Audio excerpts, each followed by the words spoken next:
You commented, I listened. Using your comments, we're gonna try to get this thing fixed. Slip and Slide 83 says, hey Jimmy, check the throttle linkage. I would hate to see it run away. It's not running anywhere right now, but we'll check, make sure that's hooked up. All right, that seems to work. Bob Clem says, I know what's wrong. Crapper's full. Silas, yeah. Go check, see if the pooper's full. That's why we have kids. Anything? Nope. Okay. All right, that one's done. Silas, how old are you now? 13. You're 13 already? We've been sponsoring this kid, Darius, from Uganda for, man, it's probably 7 years now, and every year we get a little card from him. He tells us all kinds of fun things like what his schooling is and what animals he sees. And he sees the craziest animal. He's like, oh, I saw, a tiger eating a wildebeest or something, straight up discovery level kind of stuff. Plays soccer, of course, because we're, I guess, football, as the rest of the world calls it. No, it's pretty neat. We've been sponsoring him for a while, and they've said it is possible to go visit him. Now, I have no idea what the logistics are behind that, but I can only imagine it's pretty crazy. I also learned today that World Vision, they do cows and chickens.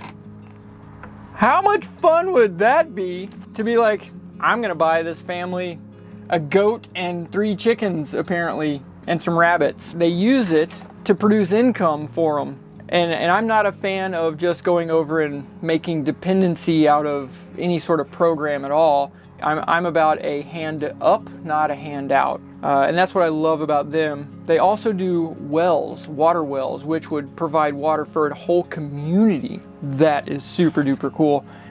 You'll see the link on the screen right now. And that is where you need to go to learn more information about World Vision, what they do, all the different programs. They got one, it's about teaching them to fish rather than just giving them a fish. That's like that saying, it's better to teach a man to fish than to give him a fish. And they're doing literally that. Super neat. Got a crazy idea. I don't know if they'll go for it or not, but we might make it, see if we can't make it happen. What if we took a plane full of chickens and goats and rabbits or whatever else we can shove in there and actually flew it to one of these families or villages? That would be super cool. Jimmy's World is going international. World Vision, check them out. You will be glad you did. It's a super awesome organization. Stand behind it. Got my sweet tea. I think it's time to get this RV fixed and be on the road. Not Yet Nifter. He says, I love those headlights and taillights. My 2000 Chrysler Cirrus had the same ones. I mean, all right, those are pretty cool headlights. Well, time to get to the back of the RV. Let's see what we got back here. Boosted Speed Demon says, those Ford F-150 taillights are hideous. They do look like that, don't they? That's crazy. Yeah, here we go. Lots of batteries. Neil Hogan says, disconnect the battery wires and short them together to drain all power. Sometimes it helps clear faults. It's never a good idea to put your battery cables together, except you got to make sure all of them are unhooked and then touch them together, which means we got to disconnect these and those. And what that does, it drains the juice out of the capacitors and all the wizardry inside, keeps the smoke in, as those of out there that know, because electronics work on smoke. Once the smoke comes out, they don't work anymore. So it keeps the smoke in, it resets it. Disconnect these, touch them together for a few minutes, hook them back up, and then check our fault again. That mosquito just ate me up, and we just got here. Gloves and powder. I am positive this is gonna work. Oh, that is still terrible. Oh, we gotta unhook that one too, because there's more positives coming over there. Well, which freaking positive is it that you're supposed to connect? You know what? Let's just take them all off. So here we go. We're gonna start with this one. That fuse is good. It always makes me nervous doing this. Positive, negative. Okay. On paper, it makes sense that this could be a thing. In real life, I don't know. We're just hook them all together. Sure, come on, join the party. I'm waiting for one of these things to freaking be connected to some sort of weird power that I didn't know about. I could have checked them first, I guess. I have a voltmeter with me, but we're just going full send. Wow, that's a lot of fuses right there. I did check all of them. They're all good. And while we have this all disconnected, I'm gonna change the fuse that we blew starting the generator, and I've got extra. I hope I brought them. Hey, look at that, huh? Woo! We went to start the generator up, and it just went ka-kunk, ka-kunk, and sounded like gravel in a blender. And then the next thing, everything just shut off. Come find out he blew a fuse. And you see my amazing jumper wire right there. Totally and completely not sketchy at all. And that, one broken one, one super duper shiny one. I'm gonna hook up just the engine side of the batteries and see if that check engine light thing reset. That's one of them. Let's go see if it did any difference whatsoever. Here's the first test. See if that holding the battery cables together reset the check engine light and magically cured it. Here we go. Off. All that, and then that's back on. No difference for that. Okay, well, on to the next one. Regrettably Rusted wrote us a half novel here. He says, I am a professional diesel mechanic by trade. And a couple of things I would look at are lift pump pressure, see whether or not the turbo is seized from sitting, did that. And then I would check rail pressure output. The ECM rarely fails in those, and if it does, it usually throws a lot of codes or will not communicate with anything. Run, throw radically, okay, check the fuel pressure. Let's go do that. Now I'm hoping it's gonna use the same one that I had on all the, you know, the Googling. It said that it was, but we're about to find out if that's the right fitting or not. The heck was that? Okay. Sunshine. Oh, that right there must be the boost pump is right there then. Right under that thing, my finger there. All right, turn it on.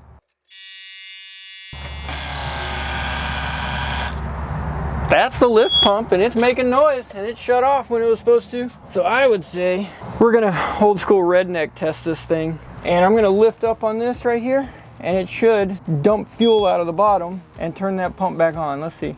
Okay, now you're just killing bunny rabbits and stuff. Is that supposed to turn on every time it cycles? I honestly have no idea. I'm not a diesel guy. I was hoping to be able to plug my fuel pressure thing in, be able to turn the key on, and it would go beep and build pressure the whole time and be able to read it and easy peasy. But it did turn on for 5 seconds, but I don't know if that's, it only does that and then after you turn the key back on, it does that or what, I have no idea. So it's been off for a few minutes. Oh yeah, there we go. Lots of fuel coming out. Woo! That made a spectacularly good mess. That's what I wanted to see. So we got lots of fuel coming out of that lift pump. I'm happy with that. It sprayed out of there a lot. So that means we know for sure we're getting fuel up here into there. Now how much fuel, how much does it take and all that kind of stuff, I don't know. That's accurate is what kind of testing that is. Okay, so we know the lift pump is good. We know that the filter is not totally clogged. We can still check it. They did say, but basically a whole lot of air in those lines and it'll make it do all kinds of funky weird things. So that'll be the next step. All right, so these are all your fuel lines here on the pump or crack them down there. I do not know.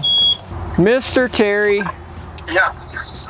All right, so I am here at the RV. We did our battery test. We touched the cables together for a while. Still nothing. It popped right back up, the same code.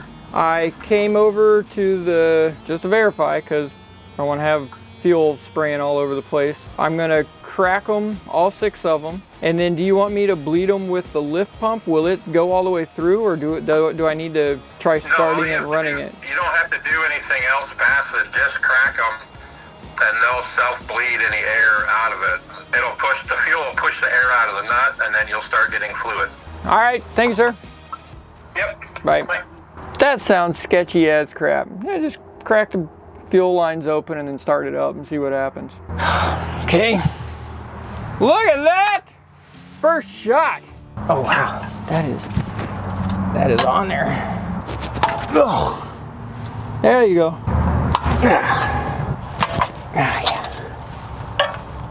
Oh, and that one you're not even getting to. Ew. Okay. Well, what do you say we just freaking fire it up and hope for the best? Go ahead and start it. All right, camera here, let's see what we got.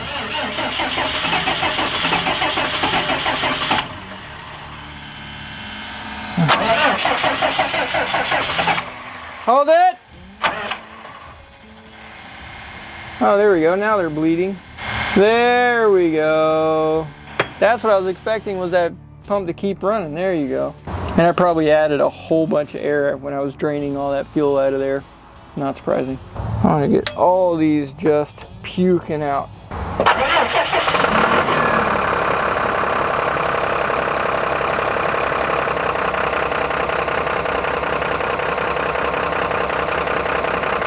Okay, now go ahead and put it full throttle.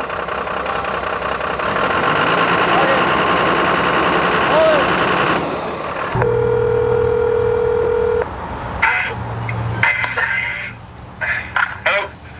Gave it the beans, you know, all the way up to 1200, which is all that'll let us, and more fuel squirted out than when it was idling.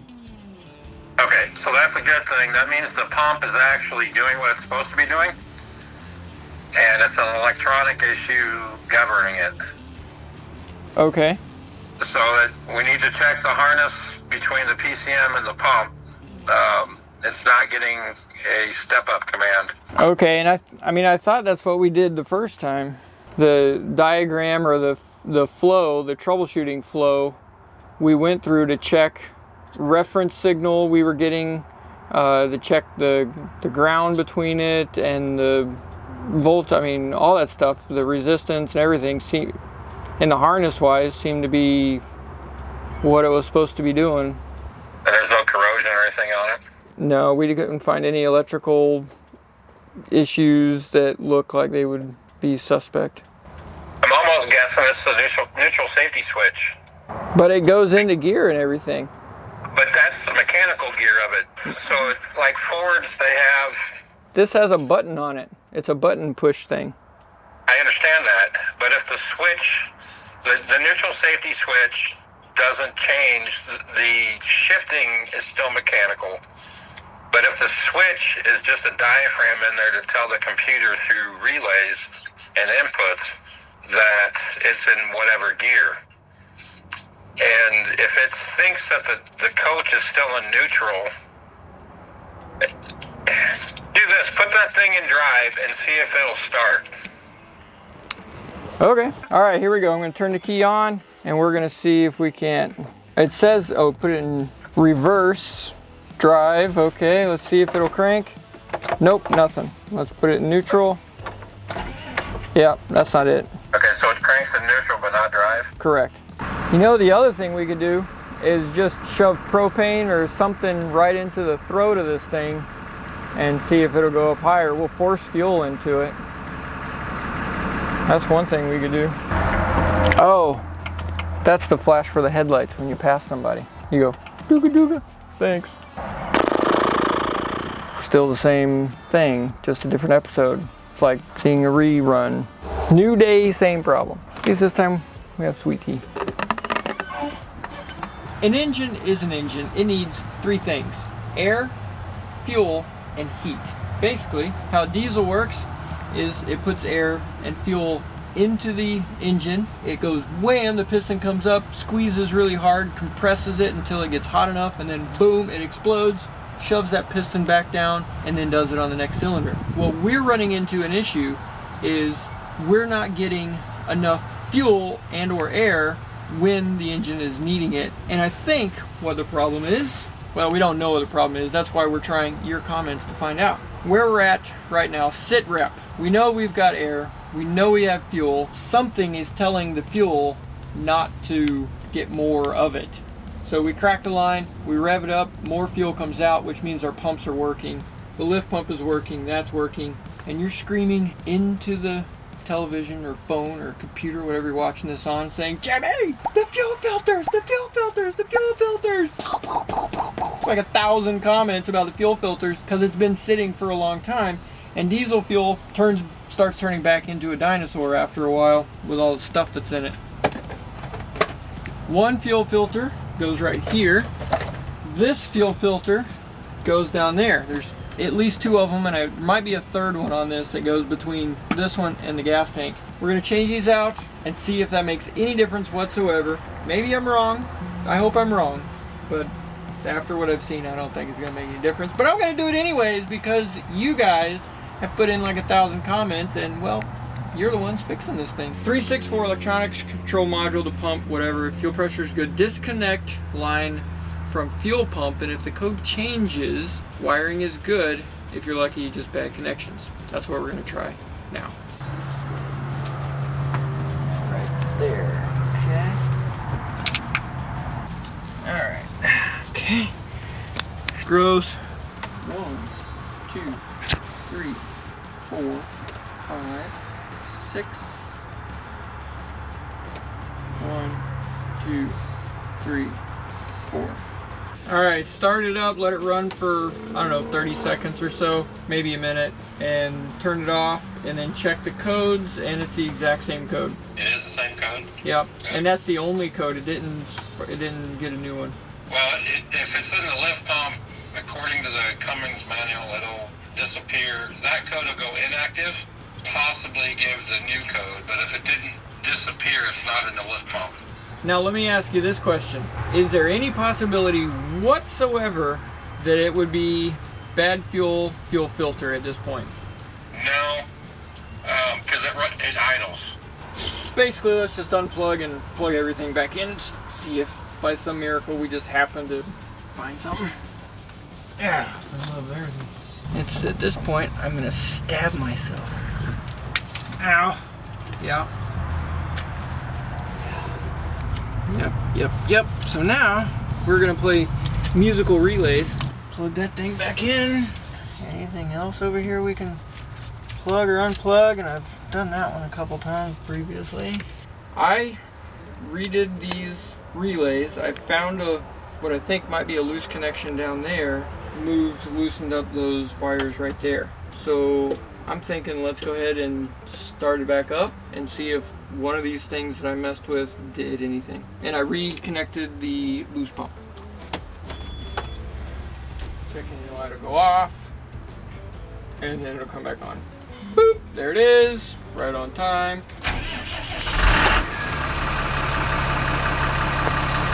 Alright, oil pressure, all that stuff is up. That's my charging voltage right there. That seems low. So I'm gonna leave it running. I'm gonna leave it running and it has to turn off. Interesting. Okay. So I'm gonna grab my voltmeter. I'm gonna make sure the alternator is charging. I didn't see a battery light or anything like that come on, so one step at a time. This should go to 13.8 or 14.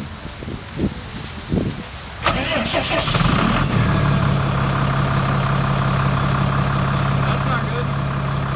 Well, that's not good. The alternator's not charging. I have to dig into some wiring and figure out what's going on. And Keith B here, he said, from experience, I recommend the strippers Candy and Star. And these are Craftsman. I'm open to learning new and getting new tools, so I googled Candy and Star stripper, and that is not what you think it is. No, it's exactly what you think it is. Don't do that. So here's what we're going to do. Silas, I need you to pull all the wheel covers off of it, close the hatch on the side. We're going to move the motorhome forward, and then we're going to use the old Klingerwagen, and we're going to throw some jumper cables from there over to here, because the alternator is not charging. So what we're going to do is we're going to put the jumper cables from there onto here with it running to make this think that it's charging, because if that fuel pump thing gets low voltage below like 12 or there's some voltage there, then it automatically triggers everything's broken and you need to pull over mode. which what we're gonna do is hook those jumper cables up and see if we can trick it into thinking, hey, everything's fixed, and seeing if that works. So Silas, grab those wheel covers. We gotta close this up, move it forward. At this point, you're probably asking yourself, why didn't we think of this earlier? I know, same thing I was thinking. This is gonna be just fine. Okay, look out. I'm gonna pull it over that way. Maybe, hopefully.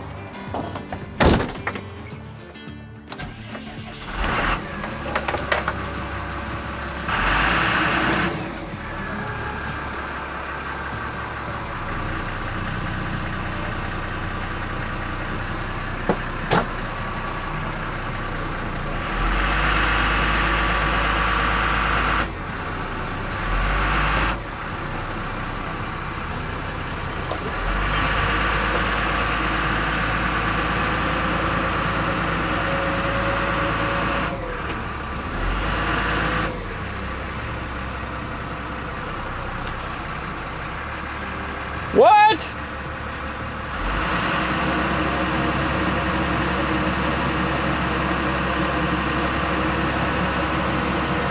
The alternator is turning off and on and off and on. Off, on, off, on. Well, that's stupid. Hey, so the alternator decided to fix itself. It does do that sometimes. And now we were getting a solid 13.47 volts, no problem. And it did it after I put it in reverse and drive to get it out of its parking spot. And then as soon as we moved it out here, it would flicker on and off a little bit, and then it decided just to stay on and stay charging at 13.4. 3 hours later. Turn the ignition on, Silas, please. I got 2.433 volts. Yeah, that's not enough to turn it on. It's 3 volts is enough for stray voltage, but something's knocking the voltage down.